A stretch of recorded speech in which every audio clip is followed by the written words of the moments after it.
Hello, ¿cómo están? Bienvenidos a un episodio más de No Eres Tú, Son Tus Hormonas, el podcast. El día de hoy vamos a hablar de uno de los temas más esperados y que en realidad, se los juro, no sé por qué nunca lo habíamos tocado. Así que ya saben que para este tipo de temas me tengo que juntar con el mejor equipo del mundo. Mi querida doctora Paola y la doctora Romina, que bueno, ya las conocen. Somos un gran equipo de medicina integrativa y hoy vamos a hablar todo lo relacionado a la tiroides, pero sobre todo de algo en particular, que es la tiroiditis de Hashimoto. Como saben, la tiroiditis de Hashimoto es una enfermedad de tipo autoinmune a consecuencia de la destrucción de la glándula tiroidea. Esta destrucción se da principalmente por la infiltración de unas células denominadas linfocitos. Como consecuencia, estas células actúan porque nuestro sistema inmune se eleva y va a destruir dos principales sustancias, la tiroglobulina y la peroxidasa, que se encuentran en el tejido tiroideo. Y a la larga puede ocasionar una cosa que se llama hipotiroidismo. Así que si lo están preguntando porque es algo que nos dicen todos los días, Gladys, ¿es lo mismo tener Hashimoto que hipotiroidismo? Recuerden que primero se tiene Hashimoto y como consecuencia de esta destrucción de la glándula va a dar hipotiroidismo. Pero antes de entrar a este gran tema, vamos a platicar qué es la glándula tiroidea. Ok, pues primero que nada, la glándula tiroidea es una glándula endocrina que se encuentra en el cuello, en la zona central, y tiene un lóbulo izquierdo y tiene un lóbulo derecho. Esta glándula se encarga principalmente de secretar o sintetizar las hormonas tiroideas, la T4, que es conocida como tiroxina, y que también esa a nivel de la periferia se va a convertir en la hormona activa, que es la hormona T3. Ok, ahora, antes de entrar también un poquito más a profundidad, recuerden que la glándula tiroidea rige y cumple demasiadas funciones. Aproximadamente el 93% de la producción de esta principal hormona que dijo Romy, que es la T4, ¿ok?, se produce a nivel tiroideo. Y solamente el 7% se va a convertir a T3 por una enzima que se llama desyodasa de la T4 a la T3, solo ese porcentaje pequeñito aquí, y el mayor porcentaje de esta gran hormona, que es la hormona activa, como ella lo dijo, se produce a nivel extratiroideos, en tejidos extratiroideos por esta hormona desyodasa, que a ratito ya les vamos a platicar la importancia de los suplementos, por qué importan los suplementos. Pero, para seguir con esto, ¿cómo se forma y cómo se rige toda la parte de las hormonas tiroideas? Pues igual como todas las demás hormonas que funcionan en el cuerpo, mantienen una producción por medio de ejes hormonales que justo empieza a nivel cerebral. Entonces, muchas veces gran parte de las hormonas que aparecen en el perfil tiroideo, por ejemplo, la TSH, es importantísimo que sepan que no es una hormona formalmente tiroidea. Es una hormona cerebral que va dirigida hacia la formación de hormonas a nivel tiroideo. Yo siempre les digo, imagínate que la TSH es una hormonita que le libera la adenohipófisis a consecuencia de la liberación de la TRH, que lo que va a hacer es decirle, oye, glándula tiroidea, por favor empieza a producir hormona. Y entonces, en consecuencia, cuando todo funciona bien y los ejes están en orden y la glándula no está dañada por un Hashimoto, pues empieza a producir justamente T4 y T3, requiere de muchos minerales y ahí es también justamente donde entran los suplementos y cómo podemos nutrir esta glándula, porque se requiere de yodo, de la misma tiroglobulina, se requiere de selenio para toda la formación de las hormonas tiroideas, entre muchos otros minerales como vitamina D, hierro, zinc, etc. Y ya una vez en la circulación, pues empieza a activar esta hormona de forma que cada tejido pueda elegir qué tanta necesita activar. Es un método también de autorregulación. Como la glándula tiroidea produce justamente esta hormona que es la T3 activa, que ya es una hormona catabólica, entonces es muy importante para el cuerpo que vaya como con un segurito, que es ese yodo extra formando una T4, para permitir que cada tejido pues vaya decidiendo qué tanta va activando y no nos vayamos como que autodestruyendo. Entonces, créanme que el tema de la tiroides es muy complejo.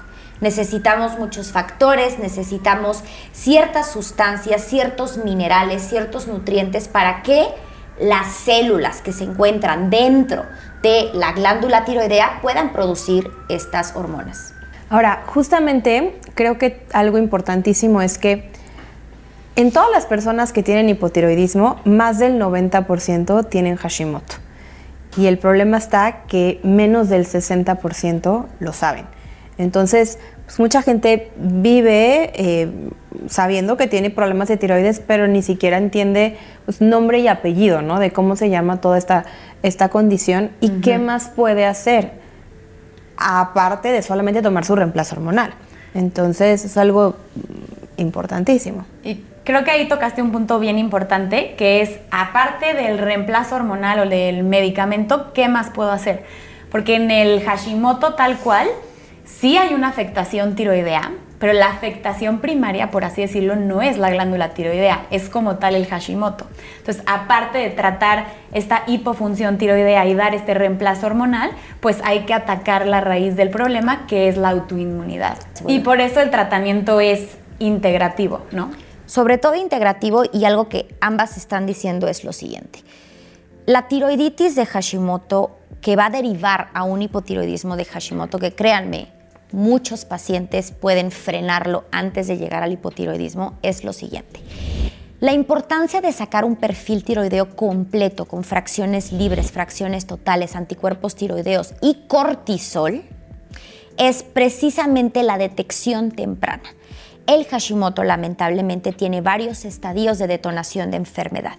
Tenemos una etapa silente donde los factores o donde los niveles de las hormonas tiroideas son completamente normales. La TSH es normal, la T4 es normal, la T3 es normal, pero ya los anticuerpos están presentes. Y muchas veces los anticuerpos pueden estar en un nivel muy bajito y es cuando les dicen, eso no importa. Es que todas empiezan así. Todas empiezan con un factor de detonación chiquito que cuando van creciendo pasan al estadio 2, donde ya se presentan un poco más de síntomas, donde ya los anticuerpos pueden aumentar y pueden empezar un daño a la glándula hasta llegar a un factor de detonación que ya es una etapa 3. Esta es la importancia de sacar un perfil tiroideo completo. Creo que no nos cuesta pedir bien el perfil para poder detectar, para poder ver a tiempo y sobre todo ahí, justamente ahí es donde importa. Recuerden cómo inicié el episodio. Es una enfermedad de origen autoinmune a consecuencia de la destrucción de la glándula tiroidea por esta infiltración de los linfocitos. Estamos hablando que no es una enfermedad como tal de la tiroides, sino el sistema inmune está atacando. Es como otra enfermedad autoinmune, como Sjögren, como lupus, como artritis. No tratamos directamente eso, se está tratando el sistema inmune. Entonces, es la importancia de la integración de todo esto para poder abordar al paciente. Y es algo, como lo dijo Romy, totalmente integral. Claro, y creo que mencionaste algo muy importante que son los detonantes, ¿no? Que hay muchísimos y que yo siempre trato también de expresarle a los pacientes que no pueden controlar todos. Es decir, hay muchas cosas que podemos hacer y que están en nuestra cancha para poder manejar, como es nuestro estilo de vida, la alimentación, el estrés, el sueño, etcétera. Pero van a haber otros factores que pueden detonar el Hashimoto que nosotros no podemos controlar. Por ejemplo, una infección.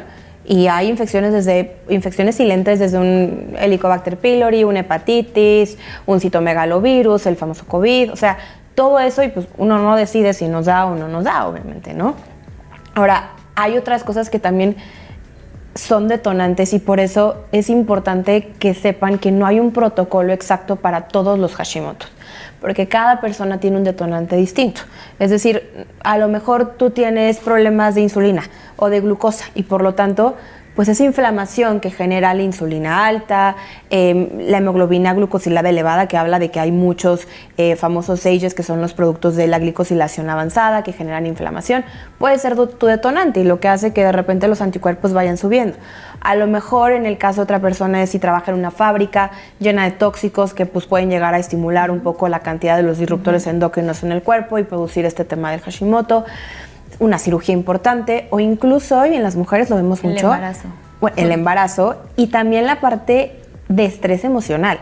O O sea, hay muchas mujeres que te pueden decir, es que a partir de este evento emocional como súper fuerte, ya sea, no sé, me mudé de ciudad, me divorcié, lo que sea, y empezaron los problemas o me lo detectaron. Y hay estadísticas que hablan que los anticuerpos pueden estar presentes en promedio hasta 7 años antes de que aparezcan los primeros síntomas, que es esta parte de la etapa silente, como lo mencionas, en lo que, pues, si uno no se saca estudios, pues probablemente no sabemos, ¿no? Que lo tenemos y andamos pues, durante muchos años con los anticuerpos positivos.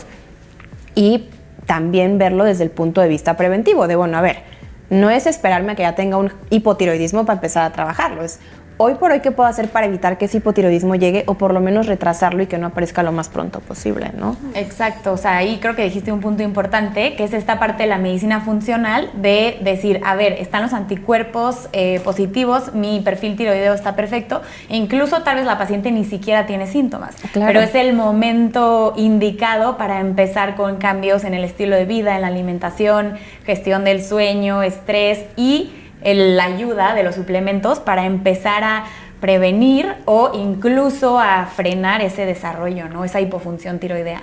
No, y sobre todo sabemos hoy en día que, o sea, estamos al borde y al punto de muchísimas enfermedades crónico-degenerativas y sabemos que las enfermedades autoinmunes y el Hashimoto está dentro.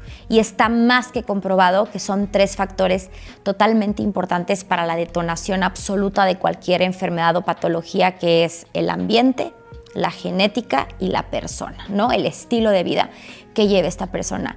Y siempre la pregunta que como que abarca mucho la consulta es el por qué a mí, como lo dijo Pau. A ver, hay un sinfín de detonación, hay detonadores endógenos, que pues es ser mujer, el desarrollo, la pubertad, el posparto y la menopausia. Las mujeres somos un poco más susceptibles a padecer o a detonar enfermedades de carácter autoinmune, y el Hashimoto pues no se queda mal. Algo que yo quiero hacer mucho énfasis y de verdad quiero que se lo lleven y que se lo guarden en casa es que no es lo mismo tratar un Hashimoto que un hipotiroidismo. No es lo mismo únicamente dar una pastilla tiroidea, porque la pastilla tiroidea, que sí es importante que la tomen cuando deben de tomarla, no va a tratar la enfermedad autoinmune. Es la consecuencia de... Es Exacto. la consecuencia. Entonces están tratando la consecuencia, pero toda esta parte, toda la parte que queda de la enfermedad autoinmune, mucha gente por eso te sigue diciendo, es que me duelen las articulaciones, me duele la cabeza, no menstruo correctamente, se me sigue cayendo el pelo, porque estamos ya tratando la consecuencia del Sí, de que mi Hashimoto. TSH está bien, pero tengo todos estos síntomas, ¿no? Claro. Exacto. Entonces, es sumamente importante de verdad que se agarren de la alimentación, que ese es Ese otro es un tema que también es delicado, porque también creo que hay muchas cosas sacadas luego de contexto, ¿no? Y que también es importante saberlo. Por ejemplo, algo que a mí sí me gustaría platicar son los bociógenos, que Ajá. la realidad que son todos estos alimentos, sobre todo los vegetales como crucíferos, que se han visto que ni siquiera en personas como tal, o sea, en estudios humanos, pero que in vitro, o sea, en una cajita de Petri, pueden llegar en concentraciones extremadamente altas y crudas a bloquear la función tiroidea. Ahora, importantísimo, no hay estudios in vivo que lo comprueben y sean cantidades enormes. ¿Por qué pasa esto? O sea, ¿por qué quiero hacer tanto énfasis en esto? Porque luego le tienen tanto miedo a comer brócoli cuando tiene tantas cosas ricas en fibra que nutren la microbiota, donde realmente se lleva a cabo gran parte incluso de la transformación de la hormona T4 a la T3 y que puede traer muchos beneficios antiinflamatorios, pero le tienen miedo al brócoli, ¿no? Y no al flúor. Y no al flúor o a fumar o sea, otras cosas mucho más graves que realmente sí pueden impactar negativamente en la función tiroidea. Entonces, luego sacamos mucho como de contexto esta información de, no, pues tienes Hashimoto, no puedes probar nunca el brócoli. No, a ver, o sea, solo no te vayas a comer 10 kilos de brócoli crudo diario, porque chance puede que haya un efecto negativo, pero Y realmente digestivo. nadie se lo termina. Y digestivo. Entonces, creo que esto es súper importante. Y sí, la alimentación es algo que cuidar, pero también el estrés. ¿Y a qué voy con esto? Mucha gente se estresa demasiado con el no puedo comer gluten, no puedo comer. A ver, no es que sean alérgicas al gluten, no es como que nunca en su vida lo pueden comer, no es como que no lo pueden probar. Obviamente es tratar de bajarlo lo más posible, es una dieta baja en, pero tienen que llevar una dieta completamente libre, ¿no? Porque se vuelve insostenible y genera más estrés. Y luego ese estrés sale contraproducente. Entonces, creo que también es ir viendo en la alimentación de cada persona qué podemos ajustar. Tal vez me tomo diario mi café con leche de vaca. Bueno, pues cámbiate a una leche que no sea láctea, vegetal. Exacto, para tratar de evitar como el consumo constante de ese mismo alimento. No, claro. Sí, pero y creo que ahí también algo importante es esta parte de que pues todo va también como por fases, ¿no? Entonces igual y en la primer fase donde apenas tienes el diagnóstico, apenas te enteraste que tienes Hashimoto, y ahí es donde igual y más queremos empezar a controlar la enfermedad y bajar estos anticuerpos, pues ahí sí vamos a ser un poquito más estrictos con la parte de la alimentación. Pero igual iba a llegar un punto donde tus anticuerpos también están en un mucho mejor nivel, donde puedes llegar a ser más flexible. Y otra cosa es que los propios pacientes se vayan dando cuenta, porque hay muchas cosas que van a exacerbar los síntomas en esos pacientes. Sí. Entonces igual ya los pacientes se van conociendo y ya saben perfecto que en el momento en el que consumen gluten o lácteos o etcétera, cualquier alimento, pues les exacerban los síntomas y se sienten peor. Entonces también es esa parte que ellos se vayan conociendo y pues vayan también como determinando esa parte. Yo he tenido algunos pacientes que por ejemplo son atletas y que es que hago el maratón y después de como ejercicio extremo se les detonan los anticuerpos todavía más, porque al final es también un estrés físico para el cuerpo. Claro. Sí. Entonces eso, y digo, no es que esté mal, o sea, no es que sea una actividad no sana, sin embargo, pues es ir escuchando un poquito a tu cuerpo y saber, pues por lo menos qué podemos hacer para bajar esa inflamación en momentos que tengan como competencias, carreras, si es algo que verdaderamente disfrutan, y tratar de balancear el posible como efecto negativo que puede llegar a tener. No, y sobre todo un balance, pero algo que sí quiero decirles y quiero recalcar lo que dijo Pau de lo del gluten. Es completamente individualización. Ojo, yo sí, y se los puedo decir, en mi caso, para mí sí, las penas sin pan son mejor. O sea, la verdad es que a mí en particular, una cosa es que muchos pacientes con Hashimoto, un porcentaje puede estar ligado a enfermedad celíaca, sí, y otro porcentaje puede estar ligado a sensibilidad al gluten no celíaco. Entonces, si eres un paciente que tu tiroides está perfecta, tus niveles hormonales están perfectos, pero que todavía tienes un poquito de fatiga, un dolor articular, un poquito de insomnio, se te sigue cayendo el pelo, tienes una ligera inflamación o tienes algún síntoma, pero sigues consumiendo gluten, algo va por ahí. Yo de verdad, en ese aspecto, va un poquito más ligerita, yo sí soy un poco más estricta, igual un poco que Romy, de que al principio traten de quitarlo. Ojo, sí es individualización y no quiero que entren en estrés de que ya no puedo, porque lo primero que te preguntan es que todo tiene gluten. No, señores, las frutas, las verduras y las proteínas no tienen gluten. Todo lo empaquetado probablemente todo lo empaquetado tenga. Sí, es probable que tenga, que podemos revisar. Pero una alimentación completamente balanceada, llena de fibra, con nutrientes, una verdadera no. Hoy en día contamos con muchas herramientas para no consumir gluten, gracias a Dios, pero nada más hay que ver ingredientes. Y vuelvo a lo mismo, no es restricción, ni quiero que se agobien, ni mucho menos. Pero traten de que si hay algo, todavía presentan síntomas o todavía no se sienten al 100, es porque algo anda por ahí. Y otra cosa, que no siempre va a venir el gluten de la alimentación. O sea, a veces nos encontramos con que, oye, estoy tomando este suplemento que me recomendaron. Exacto. Y pues viene contenido gluten, contenido soya, y se están echando todos los días una pastilla que contiene lo mismo y se están evitando el pan, pero pues, o sea, mismo. Exactamente. Entonces, sí, es ahí la importancia de las marcas. Exactamente. Entonces es muy importante, por favor, que traten. Ahora, vamos, antes de que se acabe, porque este capítulo luego esto se va on fire, vamos a tratar de hablar un poquito también de que recuerden, o sea, sí, el mayor porcentaje es el hipotiroidismo de Hashimoto. Por otro lado tenemos el hipotiroidismo primario, el secundario, el subclínico, o sea, hay muchas clasificaciones y la verdad es que las enfermedades de la tiroides no son complicadas, son complejas, ¿ok? Tienen demasiados factores que, pues, se requieren demasiados factores que se tienen que estudiar. Entonces, aquí lo importante es que tengan un buen diagnóstico, que tengan bien sus estudios. Y antes de irnos, rapidísimo, no lo quiero dejar, ¿qué es el hipertiroidismo?